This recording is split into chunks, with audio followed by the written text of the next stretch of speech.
Eleições na Rússia. O presidente Vladimir Putin já tem a vitória garantida, mesmo antes do fim da apuração. Como era de se esperar, Vladimir Putin venceu as eleições russas e garantiu mais 6 anos no comando do país. Com isso, ele vai se tornar o líder mais longevo desde a Revolução, ultrapassando Joseph Stalin, que ocupou o Kremlin por 29 anos. Segundo os resultados, 87% dos russos escolheram permanecer com Putin como líder do país. Quero primeiro agradecer aos cidadãos da Rússia. Somos apenas uma equipe. Agradecer a todos aqueles que foram às urnas votar.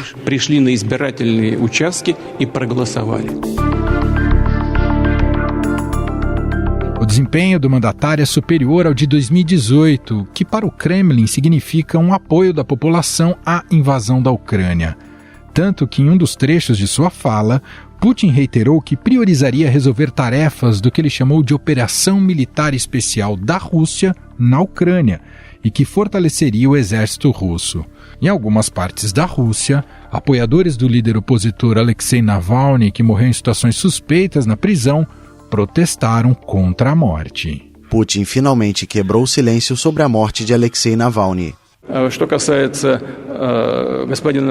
Sobre o Sr. Navalny, sim, ele morreu, o que é sempre um evento triste. Mas já houve outros casos de pessoas que morreram na prisão.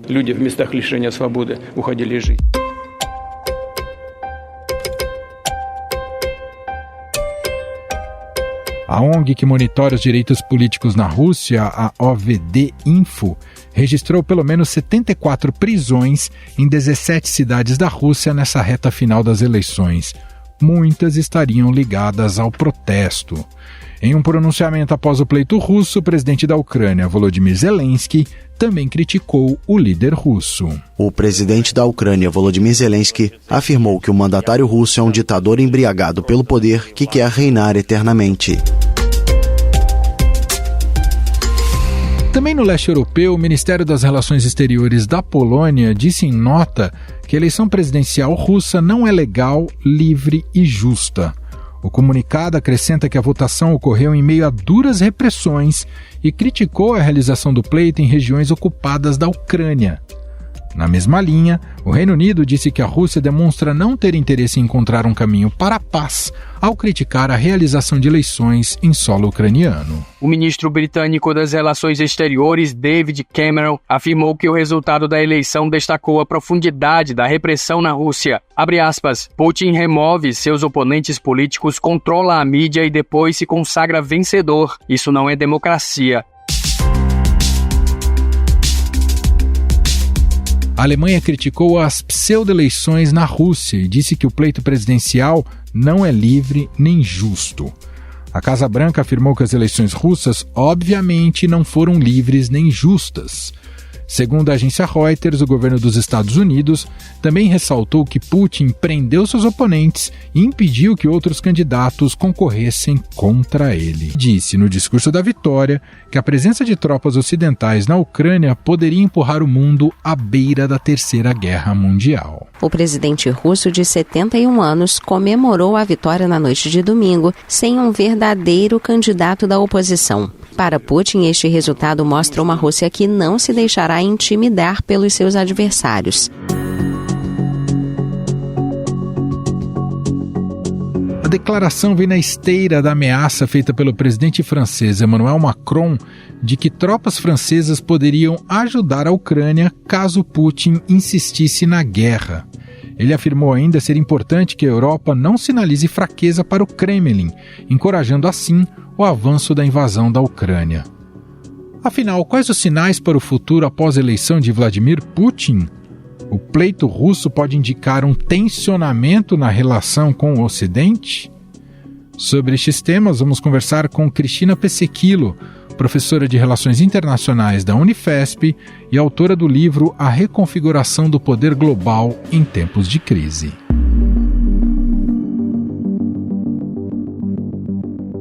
Olá, Cristina, seja bem-vinda, tudo bem? Olá, tudo bem? Obrigado pelo convite. Bom, Cristina, como a gente sabe, por mais contraditório que seja, afinal trata-se de um processo eleitoral, tivemos uma eleição pouco ou quase nada democrática na Rússia, né? Intimidação de opositores, controle do parlamento e da justiça, também da imprensa, o uso da KGB para instalar a tática do medo estão entre as estratégias de Vladimir Putin, que agora vai ficar mais 6 anos no poder e se tornar o líder mais longevo da Rússia desde Stalin. Começo te perguntando, o que impede que a Rússia funcione de fato como uma democracia liberal? Acho que a gente já começa aí com uma preocupação na definição do que é democracia, né?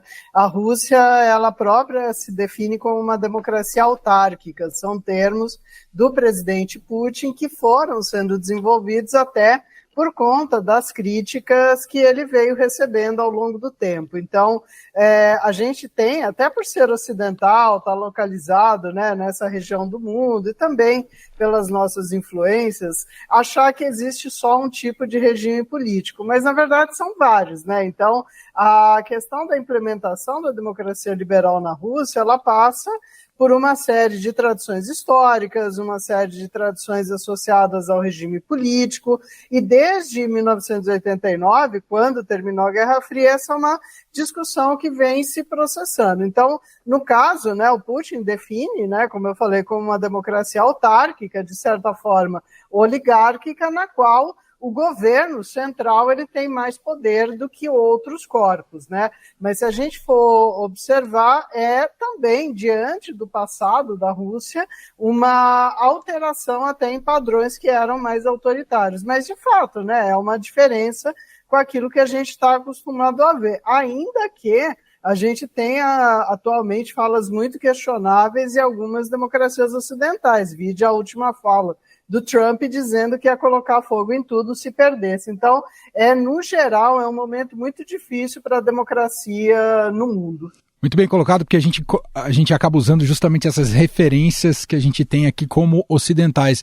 Mas não existe esse anseio por parte da sociedade russa por uma democracia liberal?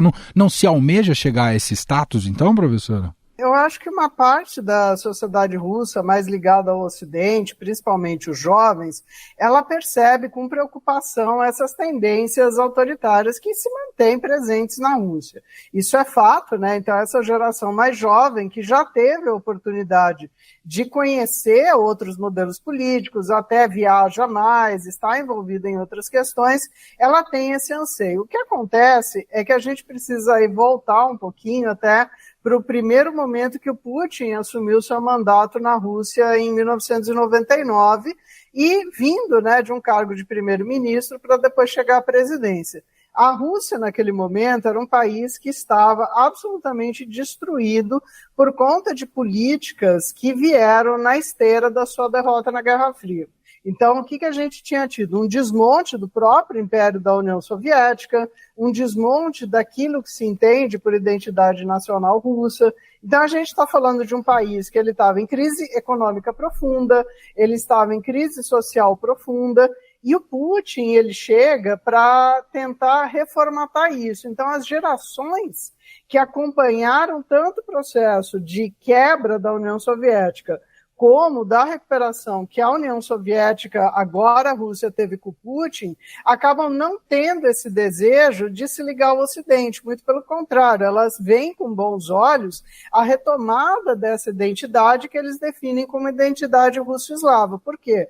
Porque é algo de preservar o Estado, preservar a soberania e também direitos básicos que foram perdidos nessa década, né, de 89 a 99, e que muitas vezes, até erroneamente, é associado à Rússia por conta de uma adesão automática às políticas ocidentais. Lógico que a situação é muito mais complexa, mas isso, dentro do regime político russo, das suas tradições históricas, da sua identidade, acaba favorecendo Putin e acaba minimizando, né, essa crescente esse crescente desejo, né, de se parecer com o Ocidente. A Rússia sempre procura dizer, nós somos um estilo diferente de democracia e nós não somos ocidentais e nem orientais, nós somos russos. E isso impacta muito na maneira como a política é feita lá dentro. Além desse capital simbólico, há também um resultado de um bem-estar social e econômico que o Putin conseguiu. Isso ajuda a respaldá-lo perante parte da população russa, professora?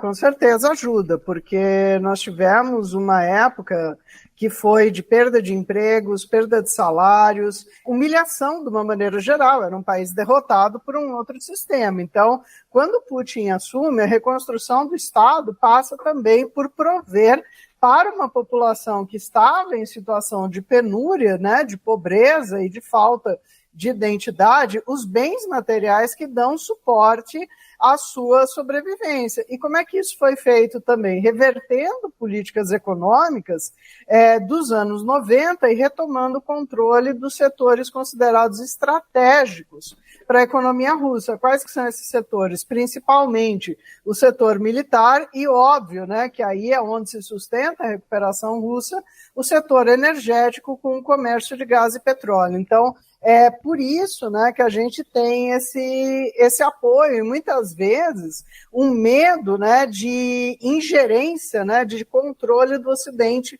sobre os negócios russos. E também, né, a gente não pode esquecer o passado recente. Segunda Guerra Mundial, Primeira Guerra Mundial, todos esses conflitos anteriores, o que aconteceu com o território russo soviético? Ele foi violado, ele foi invadido por forças associadas ao Ocidente. Então, a memória popular, ela acaba sendo muito forte nesse sentido, aliada, como você bem falou, à provisão de meios básicos de sobrevivência que durante uma década eles foram muito escassos na Rússia também. Na sua visão, a guerra na Ucrânia ajudou a fortalecer o Putin e, a partir de agora, que rumos a guerra pode tomar com ele reeleito novamente? A reeleição do Putin, ela apenas valida, né, uma política que ele vem tendo na Ucrânia de defesa dos interesses russos em um cenário bastante adverso, né? O que a gente tem que entender é que, na verdade, a guerra da Ucrânia, ela é, de certa forma, uma crise que ela se mantém durante tanto tempo por conta dos apoios que a Ucrânia recebe do Ocidente. Caso contrário, a guerra ela já teria sido encerrada. E isso também se revela na dificuldade em negociar. O que o Putin falou, né, no seu discurso da vitória, né, depois da proclamação dos resultados da eleição? Muito das coisas que a gente tem falado aqui já. Ele falou na garantia da soberania do povo russo, e isso implicando, no caso da Ucrânia, a continuidade da missão militar para proteger os russos que habitam a Ucrânia, né, naquelas regiões de Donetsk, principalmente, né, a Crimeia, todo aquele leste da Ucrânia, a continuidade da política de desnazificação, e o Putin deixou bem claro também outras duas coisas, né, que ele não vai tolerar uma ajuda direta de soldados da OTAN, né, da Organização do Tratado do Atlântico Norte, em solo ucraniano, né, ou seja, seria uma declaração de guerra do Ocidente contra a Rússia, que poderia levar até, como ele disse, a uma guerra nuclear, e também a questão da desnazificação. E aí, no caso, uma novidade, né, que ele está pronto a negociar, ele sempre esteve, ele deixa isso claro, deixa também bem claro que a guerra atual é resultado da guerra de 2014, quando os acordos da pós-guerra da Crimeia eles foram rompidos pela Ucrânia e pelo Ocidente, né, com as negociações para entrar no OTAN e outras agendas. E a outra novidade foi a proposta de criação de um cordão sanitário entre a Rússia e a Ucrânia, para a proteção da Rússia, né, que poderia também abrir um caminho para a paz. Só esclarecendo, né, para quem está nos ouvindo, às vezes a gente fala cordão sanitário, é um termo mais antigo, né? É um termo que a gente usa para falar dos arranjos em 1945, no pós-Segunda Guerra Mundial. Na verdade, o que é isso? É uma zona que seria neutra, tá? Ela teria neutralidade.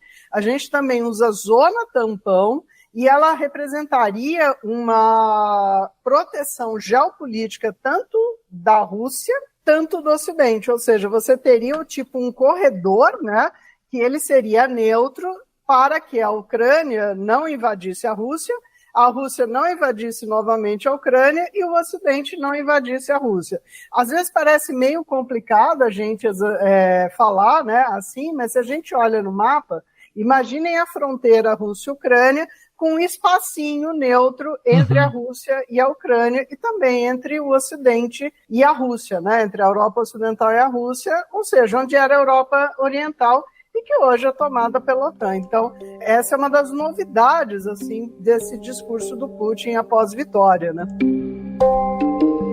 Falar um pouquinho do impacto dessa eleição para o mundo, e especificamente queria começar te perguntando sobre a China, né? Por mais que o país tenha reivindicado neutralidade em relação à guerra da Ucrânia, a manutenção de Putin no poder é algo que a China vai comemorar, professora? Especialmente porque tira esse protagonismo de Washington na arena geopolítica global? Eu acho que a China ela tem sido muito correta em algumas ações, então ela nem comemora e nem fica muito triste quando as coisas politicamente acontecem, né? O que eu quero dizer com isso? A China ela se comporta como um Estado muito pragmático, muito realista da sua condição geopolítica na Eurásia e também no mundo, né? O que a gente já teve foi o reconhecimento da vitória do Vladimir Putin. Então, o presidente Xi Jinping já parabenizou o presidente Putin, e para a China, de fato, a continuidade da guerra ela não é interessante. A continuidade do governo Putin, sim, é interessante à medida que você tem um governo que ele não vai se alinhar ao Ocidente, como era a Rússia dos anos 90. Agora, não é positivo a continuidade do conflito. Por quê? Porque hoje, se a gente olha o mapa da Eurásia, você tem guerra na Ucrânia, que é o coração da Europa, né? É muito perto. Temos guerra no Oriente Médio, que tem atrapalhado todo o fluxo de comércio na região, por conflitos no Mar Vermelho. Temos guerra no Iêmen. Então, esse cenário de guerra para um país como a China, que aposta na economia como seu motor de desenvolvimento, não é muito positivo. Para ela seria o ideal uma acomodação. Agora, a aliança sino-russa é uma das grandes novidades do final do século XX e que persiste agora no século XXI e que tem, inclusive, permitido para a Rússia sobreviver às sanções econômicas do Ocidente. Aí a gente fala também do aumento do comércio energético com a China, as companhias chinesas dentro da Rússia e a própria Índia, que faz um outro papel também de quebrar, né, esse domínio ocidental. Então a China ela vê isso com muito realismo, com muito pragmatismo. Eles estão juntos também numa aliança de segurança chamada Organização de Cooperação de Xangai, que é multilateral, para a Ásia Central. Então é todo um cenário que ele poderia tender mais à estabilidade, mas que acaba não chegando a essa estabilidade justamente por essa reconfiguração de forças devido aos conflitos, né, que os Estados Unidos, a OTAN têm com a Rússia, né? Se a eleição na Rússia era um jogo de cartas marcadas, né, a eleição dos Estados Unidos está completamente aberta. Te pergunto, quanto isso pode ou já representa uma dor de cabeça para o Putin a depender do resultado, professora? Representa uma dor de cabeça para todos os envolvidos, né? Eu acho que uma das grandes questões das eleições americanas de 2024 é a guerra Rússia-Ucrânia e também do Oriente Médio, né? Focando aqui na questão da Rússia, o que a gente tem? A gente tem um comprometimento claro do governo Biden com a vitória da Ucrânia no conflito, que a gente sabe cada vez mais que é praticamente inviável. Na verdade, não tem vitória militar, não tem vitória política, mas sim um prolongamento de tensões. Mas é muito dinheiro dos Estados Unidos que foi para a Ucrânia, dinheiro agora e munições, né, auxílio financeiro e auxílio militar barrado, né, no Senado americano, que ele não consegue ser enviado à Ucrânia. Então, o governo Biden ele tem uma posição claríssima com relação à guerra da Ucrânia. Por outro lado, o ex-presidente Donald Trump, né, que está disputando com o Biden a possibilidade de voltar à Casa Branca, né, ele tem uma política que seria menos desfavorável ao Putin. Né? Nesse sentido, o que isso significa? Putin ele teve uma aproximação razoavelmente maior com o Trump durante o governo, né? Muitas vezes se falava que ele até interferiu nas eleições americanas em 2016 para que o Trump ganhasse, né? Isso ainda está para ser comprovado, mas de fato, como que o Trump tem usado a Ucrânia, tá? Ele tem usado a Ucrânia como um fundo de recursos perdidos do governo americano, né? Ou seja, que o governo americano dá recursos perdidos para um país corrupto, acusa o governo Biden de corrupção, ou seja, pegando escândalos que vêm desde 2019, 2020, envolvendo o filho do presidente Biden, o Hunter Biden, com companhias energéticas ucranianas, né, no comércio de gás, principalmente. E outra coisa, o Trump ele gosta muito de enfatizar o seguinte: no meu governo não teve guerras. E ele chegou a dizer, lógico, num arrobo de campanha, a gente sabe que as coisas não são bem assim, ele chegou a dizer que ele acabaria com o conflito Rússia-Ucrânia em um dia, caso eleito. Eu espero não pagar para ver, entendeu? Exato. Um cara tão imprevisível como ele, né? Não dá nem para pôr em questão. E uma coisa interessante também, ele disse, o Trump, né, disse que ele quer que a OTAN pague mais pela segurança. Ou seja, parece que a gente volta lá para 2017, 2020, parece que o mundo parou, só que o mundo mudou bastante, né? Então essas duas linhas, elas são muito marcantes e marcadas, né, na eleição americana. Mas eu ainda acho que nem Ucrânia e nem Israel / Hamas, né, eles são serão os assuntos tão dominantes da campanha. Eu acho que a gente vai ter aí, lógico, esses assuntos presentes, até porque em alguns estados eles são decisivos, né, para definir a vitória de um ou outro candidato numa eleição tão apertada, mas a questão econômica, ela certamente vai pesar bastante nas eleições. Agora, para o Putin, estrito sensu, se ele for lembrar da relação que ele tinha com o Trump e a relação que ele tem agora com o Biden, ele certamente apreciaria mais um governo republicano. Para a gente fechar, preciso te ouvir também da relação com o Brasil, com a manutenção do Putin, pensando com o alinhamento que o governo, com a esquerda brasileira e o governo Lula tem mais em relação à Rússia, né? Até motivo de muitas polêmicas por aqui. A relação Brasil-Rússia vem sendo cheia de polêmicas, né? Desde o início da guerra. Se a gente for lembrar, uma das primeiras polêmicas não foi nem no governo Lula, né? Foi justamente quando o então presidente Bolsonaro visitou a Rússia num contexto de guerra. Então, o que isso mostra, né, de certa forma? Que os interesses do Brasil com a Rússia, eles são interesses muito ampliados do ponto de vista econômico, tecnológico e político. Então, o que isso significa? Significa que, pelo menos no campo econômico, para o agronegócio, independente do governo brasileiro que esteja no poder, seja ele ligado ao Lula, à esquerda progressista ou à direita mais conservadora, você não pode romper esses laços por conta desses interesses econômicos, né? Fornecimento, não é só fornecimento de fertilizantes, né? Se fala muito dessa questão, mas a Rússia, assim como a China, né, elas são grandes consumidoras do mercado de carnes brasileiro, né? Carnes, café solúvel. A Rússia também consome muitos bens culturais brasileiros, como, por exemplo, novelas. Então, existe, sim, toda uma continuidade de trato nas relações econômicas que ele precisa ser mantido, e também nas tecnológico-militares.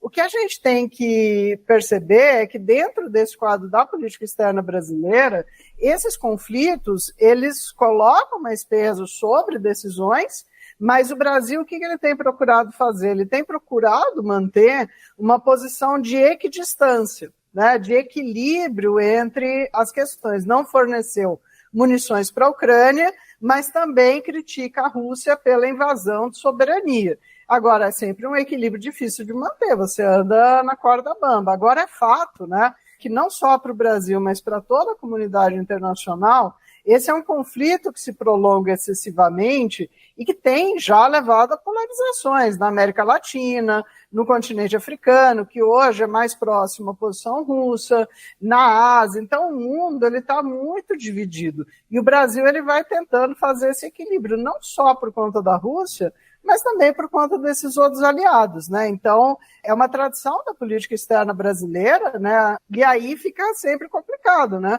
Que você defende soberania e integridade, o Lula critica o Putin, critica o Zelensky, mas como é que a gente vai negociar? Nem o Papa está conseguindo negociar. Sim. Então, eu acho que a gente até volta, né, para o início da nossa conversa. Por que não se negocia hoje?